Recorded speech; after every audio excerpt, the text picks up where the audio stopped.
Remote එක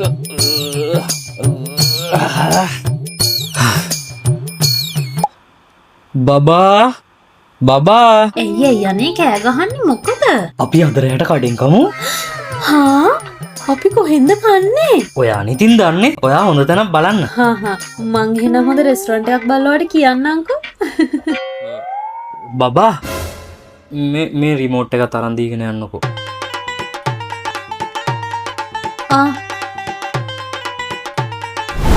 කොහොමද මගේ මොලේ?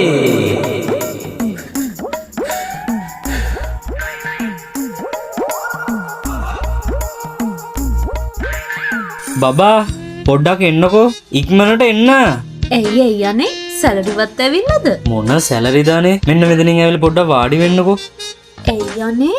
මේ බලන්නකෝ මේ ඩ්‍රෙස් එක ලස්සනයිද කියලා. ෂා මේ ඩ්‍රෙස් එක මාර ලස්සනයි නේ. දැන් ඔයාටත් ලස්සන ඩ්‍රෙස් සිලෙක්ට් කරන්න තේරෙනව නේද? නැත්තම් ඉතින් හරි ඕක කෝඩ් එකක් දාන්නකෝ. බබා මේ AC එක දාගෙන යන්නකෝ.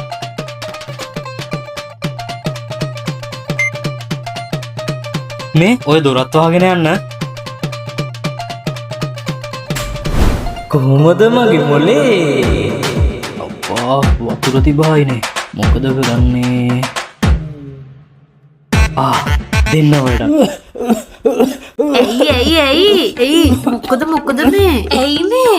අනේ බබා වතුර එකක් ගේන්නකෝ. හරිම අමාරුයි මේ කැස්ස. හරි පොඩෙන්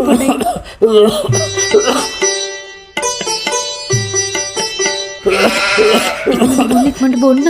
මේ අමාරුයිද ඔයාට? දැන් නම් හොඳයි. ඇති අන්තම් මම බය වුණානේ. මේ ඒක නෙවෙයි මං දැන් ගිහලා ලෑස්ති වෙන්නද? කොහේ යන්නද? ඇයි දැන් ඔයා කිව්වා අපි රෑ කෑමට එළියට යනවා කියලා? මම මේ රිසර්වේෂන් එකකුත් දැම්මා. ඒකද? අනේ මං අද ටිකක් බිසි බබා. අද යන්න බෑ හෙට යන්න. බිසි? අපි අද රැට කඩෙන් කමු. මේ රිමෝට් එක තරන් දීගෙන යන්න. මේ අර මගේ ඕඩර් එක දැම්මද?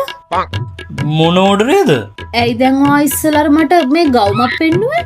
ඕඩර් කරනවා කියලා කිව්වේ. ඒ ඕඩර් එක දැම්මේ නැද්ද? ඒකේ මේ ඔයාගේ සයිස් නෑ. සයිස් නැද්ද? මෙන්න මෙතනින් ඇවිල්ලා පොඩ්ඩක් වාඩි වෙන්නකෝ. මේ බලන්නකෝ මේ ඩ්‍රෙස් එක ලස්සනයිද කියලා. මේ AC එක දාගෙන යන්නකෝ. අනේ බබා වතුර එකක් ගේන්නකෝ. හරිම අමාරුයි මේ කැස්ස. දැන් වාගේ කැස්ස හොඳයි නේද? දැන් හොඳයි. වතුර බිව්වනේ. එහෙමද? අනේ බබා දොර අරින්නකෝ. අනේ මාව ගෙට ගන්නකෝ. හරි ආයෙ කරන්නේ. අනේ ගන්නකෝ.